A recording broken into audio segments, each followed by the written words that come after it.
3억을 찍는 순간 계좌가 미친 듯이 흔들리기 시작합니다. 그때 QLD나 TQQQ 같은 레버리지 ETF를 들고 계시면 체감은 더 강합니다. 하루에 150만 원, 200만 원이 오르내리면요, 사람은 본능적으로 지키려고 합니다. 그런데 이상하게도 그 지키려는 본능이 3억 이후 복리를 끊어먹는 버튼이 됩니다. 오늘은 딱 그 지점, 3억 이후 돈이 갑자기 빨리 불어난 이유, 그리고 그 속도를 QLD, TQQQ로 현실에서 재현하는 방법을 아주 구체적으로 말씀드리겠습니다. 3억이 왜 불안한 숫자인지부터 정리하겠습니다. 1억일 때는 계좌가 하루에 50만 원 빠져도 마음속에서 이렇게 정리됩니다. 원래 시장은 이렇지, 조금만 더 모으면 되지. 그런데 3억이 되면 같은 변동이 3배로 보입니다. 200만 원이 찍히면요, 사람은 숫자를 보지 않고 의미를 봅니다. 내가 쌓아온 시간이 무너지는 것 같다. 내가 틀린 것 같다. 이제는 지켜야 한다. 여기서 대부분이 하는 행동이 뭔지 아십니까? 손절이 아니라 자꾸 손을 댑니다. 팔았다가 다시 사고, 기다렸다가 놓치고, 뉴스 보고 겁먹고, 반등 보고 뒤늦게 들어갑니다. 결국 3억이 만든 건 돈이 아니라 흔들리는 손입니다. 그런데 3억이 복리의 입구인 이유도 같은 구조에서 나옵니다. 원금이 커지면 시장의 평균적인 움직임이 생활 단위로 바뀝니다. 연 10%가 1억에선 1000만 원이지만 3억에선 3000만 원입니다. 숫자가 커진 것뿐인데 체감은 완전히 달라집니다. 이때부터 돈이 돈을 밀어주는 느낌이 드는 겁니다. 문제는 여기입니다. 이 속도 변화는 누구에게나 오지 않습니다. 그냥 원금이 커졌다고 자동으로 오는 게 아닙니다. 원금이 커진 상태에서 흔들림을 견디는 시스템이 갖춰진 사람에게만 옵니다. 여기서 QLD와 TQQQ가 등장합니다. 3억 이후에 빨라진 복리를 더 빠르게 체감하게 만드는 도구가 레버리지이기 때문입니다. QLD는 나스닥을 2배로 따라가고 TQQQ는 3배로 따라갑니다. 상승장에서는 엔진이 됩니다. 하지만 하락장에서는 멘탈을 부숩니다. 그래서 레버리지는 실력 게임이 아니라 구조 게임입니다. QLD, TQQQ로 복리를 당기려면 예측이 아니라 프로토콜이 필요합니다. 타점 맞추는 능력이 아니라 흔들릴 때 자동으로 움직이는 규칙이 필요합니다. 제가 현실에서 많이 보는 실패 패턴이 있습니다. 3억을 찍고 자신감이 올라옵니다. 이제는 좀 해볼 만하다고 느끼십니다. 여기서 갑자기 TQQQ 비중을 올리고 단타를 섞고 테마주를 건드리고 한 번만 맞추면 5억 간다고 생각합니다. 그런데 3억은 애매하게 커서 착각이 가장 강한 구간입니다. 내 실력으로 온 것 같지만 사실은 시장이 우상향하고 내가 나가지 않아서 온 돈일 가능성이 큽니다. 이때 실력 게임을 시작하면 변동성이 실력을 심판합니다. TQQQ는 특히 그렇습니다. 조금만 흔들려도 손이 나갑니다. 손이 나가면 복리는 끊깁니다. 복리는 똑똑한 사람이 먹는 게 아니라 남아있는 사람이 먹는 구조입니다. 그럼 어떻게 해야 3억 이후 복리를 QLD, TQQQ로 제대로 굴리느냐? 핵심은 3가지입니다. 첫째, 매수는 예측이 아니라 조건으로 합니다. 둘째, 하락장은 공포가 아니라 물량 늘리는 구간으로 설계합니다. 셋째, 수익은 흥분이 아니라 현금 흐름과 안전장치로 바꿉니다. 이 3가지가 합쳐지면 3억 이후 계좌가 계단식으로 커지는 경험이 시작됩니다. 먼저 매수 조건부터 잡겠습니다. 레버리지로 망하는 가장 흔한 이유는 오를 때 따라붙고 떨어질 때 도망가기 때문입니다. 그래서 매수는 기준이 하나여야 합니다. 예를 들어 나스닥 현물의 기준선을 정합니다. QQQ의 21선 혹은 61선 같은 기준을 쓰는 겁니다. 시장이 21선 위에 있고 추세가 살아있으면 정기 매수는 그대로 갑니다. 시장이 21선 아래로 내려오면 그때는 분할 매수를 시작합니다. 이때 중요한 건 타이밍이 아니라 물량입니다. 한 번에 크게가 아니라 나눠서 더 내려오면 더 살 수 있게 설계하는 겁니다. 여기서 QLD와 TQQQ를 어떻게 연결하느냐? 초반에는 QLD가 더 적합합니다. 이유는 간단합니다. 2배 레버리지는 3배보다 생존성이 높습니다. 3억까지 가는 구간은 속도보다 지속이 중요합니다. 그러니 기본 엔진은 QLD로 깔고 TQQQ는 공격 구간에서만 쓰는 방식이 좋습니다. 예를 들어 이런 구조입니다. 기본 적립은 QLD로 합니다.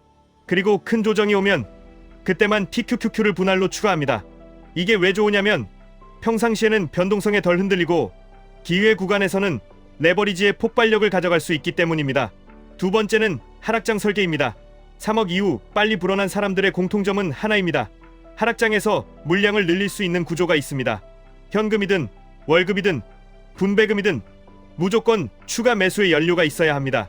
하락장은 언제나 옵니다. 그때 연료가 없으면 공포가 지배합니다. 그런데 연료가 있으면 하락장은 할인 행사로 바뀝니다. QLD, TQQQ는 하락장에서 물량 차이가 인생을 갈라놓습니다. 같은 종목을 사도 싸게 더 많이 모은 사람의 회복 수익은 차원이 달라집니다. 현실적으로는 이렇게 운영하시면 됩니다. 매달 정기 투자 금액을 고정합니다. 그리고 별도의 비상탄약을 만듭니다. 비상탄약은 현금으로 남기거나 변동이 낮은 자산에 두거나 필요하면 일부 수익 실현으로 만들어 둡니다. 여기서 포인트는 하락장이 오면 비상탄약을 한 번에 쓰지 않는 것입니다. 단계가 있어야 합니다. 예를 들어 나스닥이 최근 고점 대비 10% 하락이면 1차, 15%면 2차, 20%면 3차처럼 기준을 미리 정합니다. 그러면 그날 뉴스가 뭐라 하든 내 손이 아니라 내 규칙이 매수합니다. 복리는 여기서 시작됩니다. 내 감정이 아니라 시스템이 반복되기 시작할 때 계좌는 속도를 바꿉니다. 세 번째는 수익을 안전장치로 바꾸는 구조입니다. 레버리지 투자에서 가장 위험한 순간은 손실이 아니라 수익입니다. 수익이 나면 사람이 욕심을 냅니다.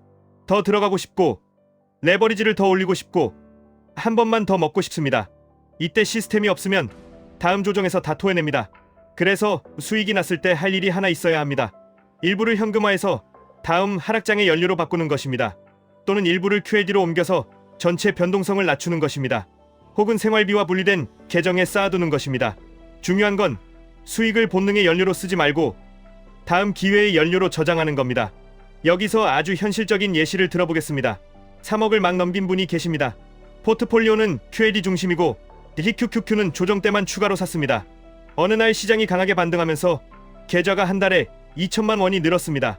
이때 대부분은 흥분합니다. 더 넣습니다. 그런데 시스템 투자자는 다르게 합니다. 2천만 원 중 일부를 현금으로 빼서 비상탄약을 채웁니다. 일부는 QAD로 이동해 전체 변동성을 낮춥니다. 그리고 다음 조정이 오면 준비된 탄약으로 TQQQ를 다시 분할 매수합니다. 이 사이클이 반복되면 계좌는 계단처럼 커집니다. 조용하던 구간이 지나가고 갑자기 한 달이 터지는 구간이 섞여 들어옵니다. 사람들은 운이라고 말합니다. 하지만 실제로는 구조의 결과입니다. 그럼 3억 이후 흔들리는 분들이 꼭 해야 할 멘탈 정리한 문장을 드리겠습니다. 지금 흔들리는 건 내가 틀려서가 아니라 원금이 커졌기 때문입니다. 300만 원이 찍혀도 망한 게 아니라 3억이라 그런 것입니다. 500만 원이 찍혀도 천재가 아니라 복리가 원래 이런 속도인 것입니다. 이 문장을 이해하면 계좌를 보는 방식이 바뀝니다. 숫자가 공포가 아니라 규모의 증거로 바뀝니다. 여기서 예상 질문이 쏟아집니다. 지금 QLD TQQQ 들어가도 되나요? 이미 너무 오른 거 아닌가요? 폭락하면 어떻게 하나요? 레버리지는 장기 투자하면 망한다던데요. 저는 직장인인데 감당이 될까요? 답은 한 줄로 정리됩니다. 들어가느냐 마느냐가 아니라 어떤 규칙으로 들어가느냐입니다. 레버리지는 방향이 아니라 변동성의 증폭기입니다. 그래서 방향을 맞추려고 하면 망하고 변동성을 관리할 구조를 만들면 살아남습니다. 지금 너무 오른 것 같다는 생각이 드실 수 있습니다. 그럴수록 정기 매수와 조건부 분할 매수를 분리하셔야 합니다. 정기 매수는 시장에 남아있기 위한 보험입니다. 조건부 매수는 하락장을 기회로 바꾸는 장치입니다. 둘을 섞으면 오를 때는 불안해서 못 사고 떨어질 때는 무서워서 못 삽니다. 분리하면 오를 때도 시스템이 사고 떨어질 때도 시스템이 삽니다. 이게 복리입니다. 폭락이 오면 어떻게 하느냐? 이 질문은 사실 하나를 묻는 것입니다. 버틸 수 있느냐입니다. 버티려면 두 가지가 필요합니다. 심리적 버팀목과 물리적 탄약입니다. 심리적 버팀목은 규칙입니다. 물리적 탄약은 현금 흐름입니다. 월급이든 분배금이든 매달 들어오는 돈이 있어야 합니다. 그리고 그 돈이 폭락장에서 들어갈 통로가 열려 있어야 합니다. 통로가 없으면 공포만 남습니다. 통로가 있으면 폭락은 역사상 가장 좋은 매수 구간이 됩니다. QAD TQQQ에서 이 차이는 더 크게 나타납니다. 레버리지는 장기 투자하면 망한다. 이런 말도 많이 들으셨을 겁니다. 맞는 말처럼 들리지만 조건이 빠져 있습니다. 아무 규칙 없이, 아무 리밸런싱 없이 하락장에 공포로 던지고 상승장의 욕심으로 더 사는 방식이면 망합니다. 하지만 규칙이 있으면 얘기가 달라집니다. 비중을 관리하고 하락장 분할 매수로 물량을 늘리고 수익 구간에서 일부를 안전장치로 바꾸고 장기 우상향 지수에 붙어있는 전략이면 결과는 완전히 달라집니다. 결국 레버리지의 본질은 장기 투자 자체가 아니라 생존 규칙의 유무입니다. 직장인이라 감당이 안 될 것 같다고요? 오히려 직장인이 시스템 투자에 가장 유리합니다. 이유는 월급이라는 현금 흐름이 있기 때문입니다. 시장이 흔들려도 매달 연료가 들어옵니다. 다만 조건이 있습니다. 계좌를 자주 보지 마셔야 합니다. TQQQ를 들고 하루에 10번 계좌를 보면 그건 투자 아니라 멘탈 게임입니다. 투자에서 가장 비싼 건 수수료가 아니라 잦은 판단입니다. 판단을 줄이고 자동화를 늘리시면 직장인이 오히려 복리의 최강자가 됩니다. 마지막으로 3억 이후 복리 구간에서 절대 하면 안 되는 행동 세 가지만 짚고 끝내겠습니다. 첫째, 작은 하락에 팔고 다시 사는 습관입니다. 복리는 출입이 아니라 체류에서 자랍니다. 둘째, 3억을 찍었다고 갑자기 실력 게임을 시작하는 겁니다. 레버리지는 실력 테스트지가 아니라 규칙 테스트지입니다. 셋째, 수익이 났을 때 비중과 탄약을 정리하지 않는 겁니다. 수익은 자랑이 아니라 다음 하락장의 무기입니다. 3억은 편해지는 숫자가 아닙니다. 흔들림이 커지는 숫자입니다. 그런데 그 흔들림을 견디는 규칙이 만들어진 순간 3억은 복리의 입구가 됩니다. QLD는 엔진을 안정적으로 달아주는 도구이고 TQQQ는 큰 조정에서 속도를 폭발시키는 부스터입니다. 중요한 건 하나입니다. 시장을 이기려고 하지 마시고 시장에 남아있으십시오. 남아있는 사람에게만 복리는 속도를 바꿔줍니다. 투자 판단과 책임은 본인에게 있습니다. 지금까지 1분 투자 하이젠버그였습니다.